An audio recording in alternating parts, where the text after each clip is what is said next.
नमस्कार दोस्तों, RKN academy पर आपका हार्दिक स्वागत एवं अभिनंदन। दोस्तों, अब तक हमने इतिहास का सामान्य परिचय और मानव की उत्पत्ति व विकास के विषय में अध्ययन किया। आज हम भारत के इतिहास की शुरुआत करने जा रहे हैं। तो सबसे पहले हम जो भारत का इतिहास है उसके विभाजन के बारे में अध्ययन करेंगे। तो जो भारत का इतिहास है उसको 3 भागों में विभाजित किया गया है। किस दृष्टि से? साक्ष्यों की दृष्टि से। भारत के इतिहास को 3 भागों में विभाजित किया गया है। किसकी दृष्टि से? साक्ष्यों की दृष्टि से।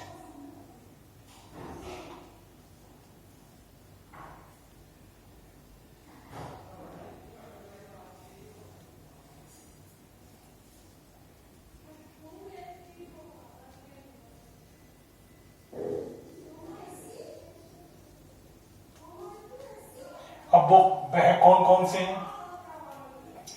पहला तो है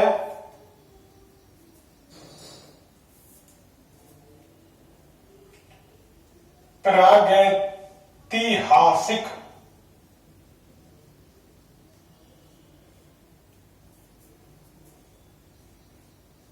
काल। दूसरा है आद ऐतिहासिक काल। तीसरा है ऐतिहासिक काल। तो भारत के इतिहास को हमने 3 भागों में विभाजित कर दिया। किसके आधार पर? साक्ष्यों के आधार पर। अब प्रागैतिहासिक काल कौन सा है? आद ऐतिहासिक काल कौन सा है? ऐतिहासिक काल कौन सा है?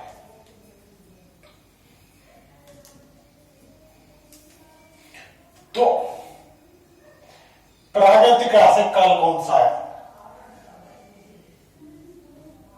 ऐसा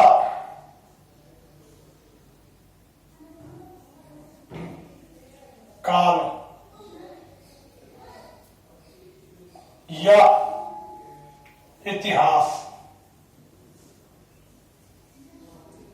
ऐसा काल या इतिहास जहां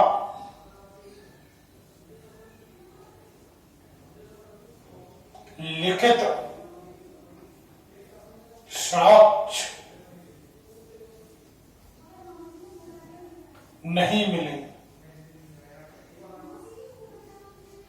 तो प्रागैतिहासिक काल कौन सा है?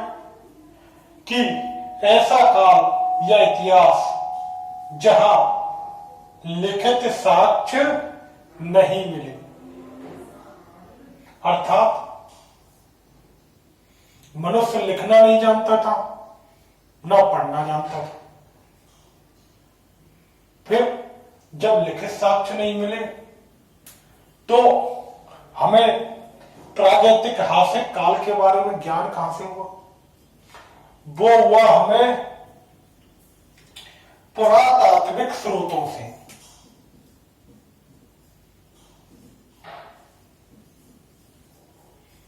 वो कहां से हुआ? पुरातात्विक स्रोतों से।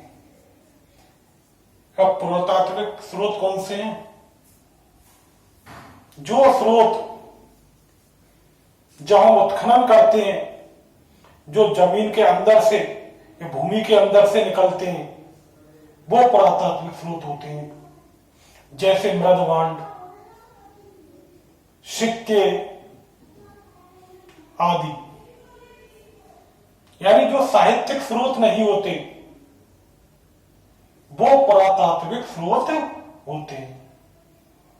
अब इसमें कौन कौन शामिल है? उसमें पाषाण काल शामिल है। उनमें कौन शामिल है? पाषाण काल।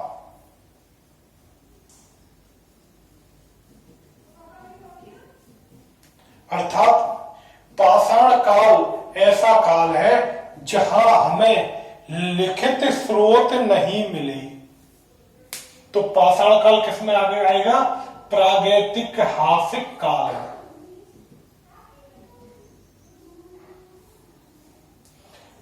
दूसरा है आद ऐतिहासिक काल। दूसरा कौन सा है? आद ऐतिहासिक काल। ये कौन सा है?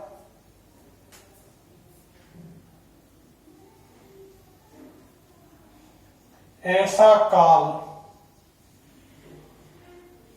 या इतिहास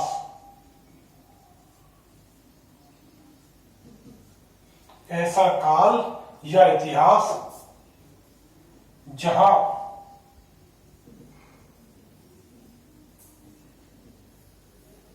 लिखित साक्ष्य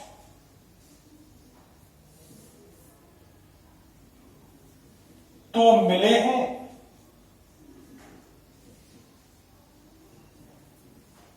पर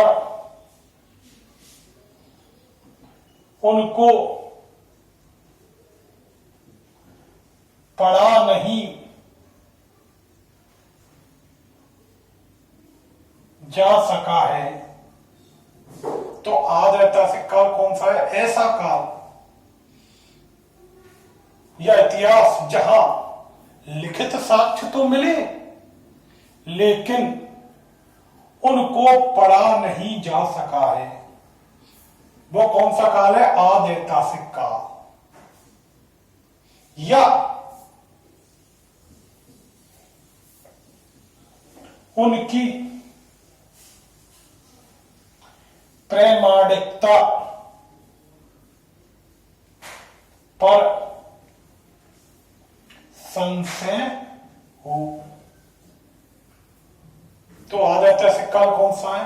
ऐसा काल या इतिहास जहां लिखित साक्ष्य तो मिले लेकिन उनको पढ़ा नहीं जा सका या उनकी प्रमाणिकता पर संशय हो। अब लिखित साक्ष्य तो मिल गए, लिपि मिल गई, लेकिन जब उनको पढ़ा ही नहीं जा सका तो हमें जानकारी कहां से मिली आद ऐतिहासिक काल के बारे में?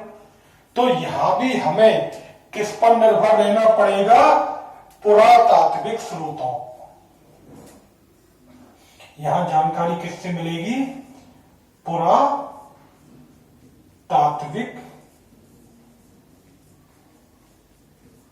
स्रोतों से, क्योंकि जो लिपि है उनको तो हमने पढ़ा ही नहीं है, इसलिए यहां भी हमें जानकारी पुरातात्विक स्रोतों से मिलेगी। अर्थात पुरातात्विक स्रोतों पर ही हमको निर्भर रहना पड़ेगा। अब वो कौन कौन सा इतिहास है? वो है हड़प्पा सभ्यता एवं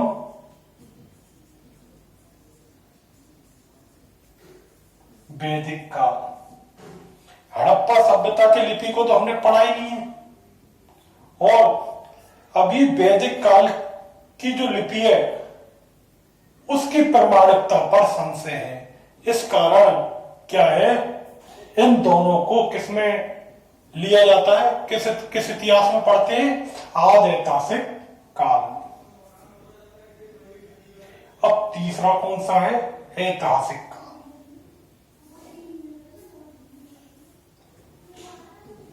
ऐसा इतिहास या ऐसा काल,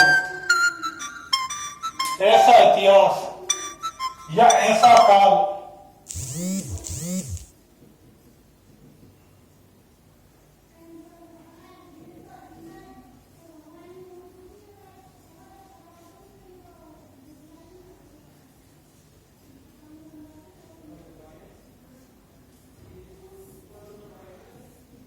जहां लिखित साक्ष्य मिले हैं एवं उनको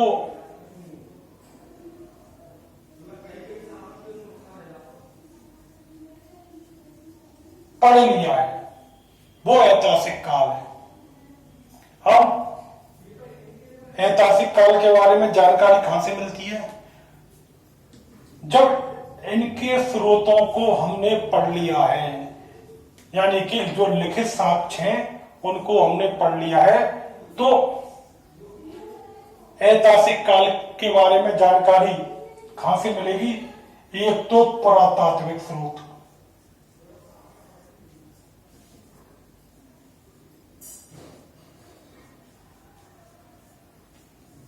और दूसरा कौन है? साहित्यिक स्रोत। यानी कि ऐतिहासिक काल के लिए हमें किस पर निर्भर रहना पड़ेगा? पुरातात्विक स्रोत व साहित्यिक स्रोतों पर।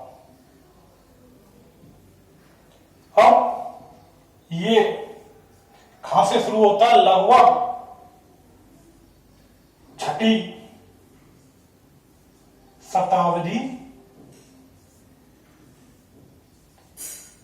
ईसा पूर्व, अर्थात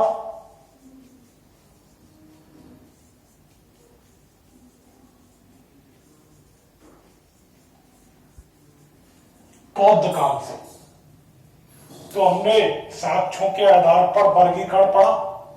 इसमें हमने 3 भागों में विभाजित किया: प्रागैतिहासिक काल, आदि ऐतिहासिक काल और ऐतिहासिक काल। प्रागैतिहासिक काल कौन सा था? ऐसा काल जहां लिखित साक्ष्य नहीं मिले। आदि ऐतिहासिक काल कौन सा था? ऐसा काल जहां लिखित साक्ष्य मिले लेकिन उनको पढ़ा नहीं जा सका। ऐतिहासिक काल कौन सा है? ऐसा काल या इतिहास जहां लिखित साक्ष्य तो मिले, लिखित साक्ष्य मिले और उनको पढ़ लिया है। तो ये वर्गीकरण किस आधार पर था? साक्ष्यों के आधार पर भारत का वर्गीकरण। अब हम अध्ययन के आधार पर भारत का विभाजन, वो भारत के इतिहास का विभाजन देखेंगे।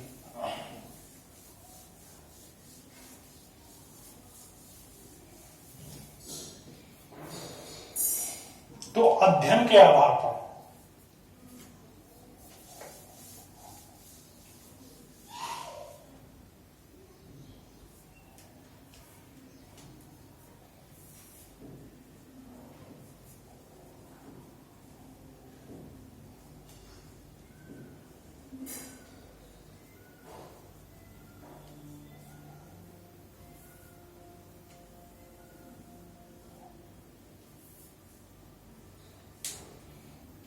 इसको भी जब हम अध्ययन करते हैं तो 3 भागों में विभाजित करके करते हैं। तो पहले भाग में कौन सा इतिहास पढ़ते हैं? प्राचीन भारत का इतिहास।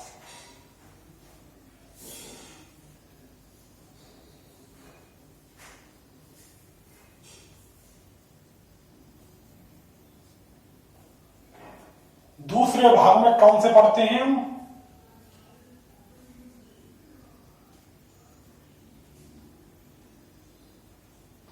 मध्यकालीन भारत का इतिहास। और तीसरे भाग में पढ़ते हैं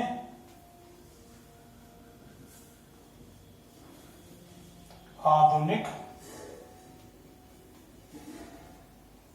भारत का इतिहास। तो प्राचीन भारत का इतिहास कब से स्टार्ट करते हैं? पाषाण काल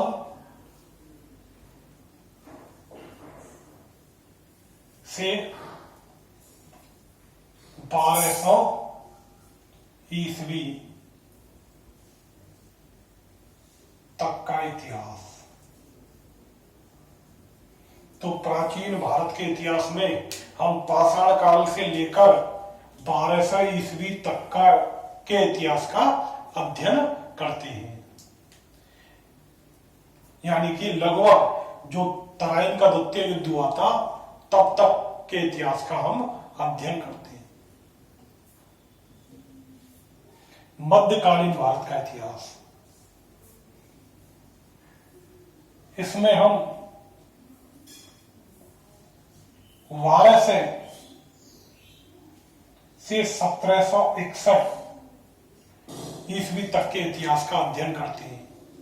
यानी कि जब गजनवी ने भारत पर आक्रमण किया था तब से लेकर जो पानीपत का तृतीय युद्ध हुआ था वहां तक के इतिहास का अध्ययन करते हैं। आधुनिक काल,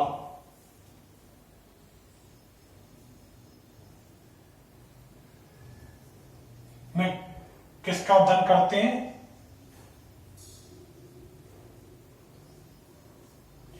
यूरोपीय कंपनियों के आगमन से लेकर 1947 ईस्वी तक के इतिहास का हम अध्ययन करते हैं।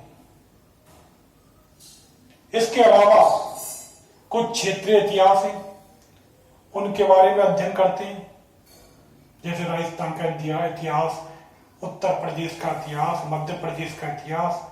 इसके अलावा विश्व के इतिहास का भी हम अध्ययन करते हैं। लेकिन जो भारत का जो इतिहास है उसको मुख्य रूप से 3 भागों में विभाजित कर हम अध्ययन करते हैं। तो ये हो गया आपका साक्ष्यों के आधार पर और अध्ययन के आधार पर भारत का विभाजन। अब सर्वप्रथम हम प्राचीन भारत के इतिहास को पढ़ेंगे, उसके बाद मध्यकालीन भारत के इतिहास को पढ़ेंगे, फिर आधुनिक भारत के इतिहास को पढ़ेंगे। साथ में हम राजस्थान का इतिहास और विश्व के इतिहास के बारे में भी हम अध्ययन करेंगे। इस तरह आपके इतिहास का पूरा पोर्शन समाप्त हो जाएगा। नमस्कार दोस्तों।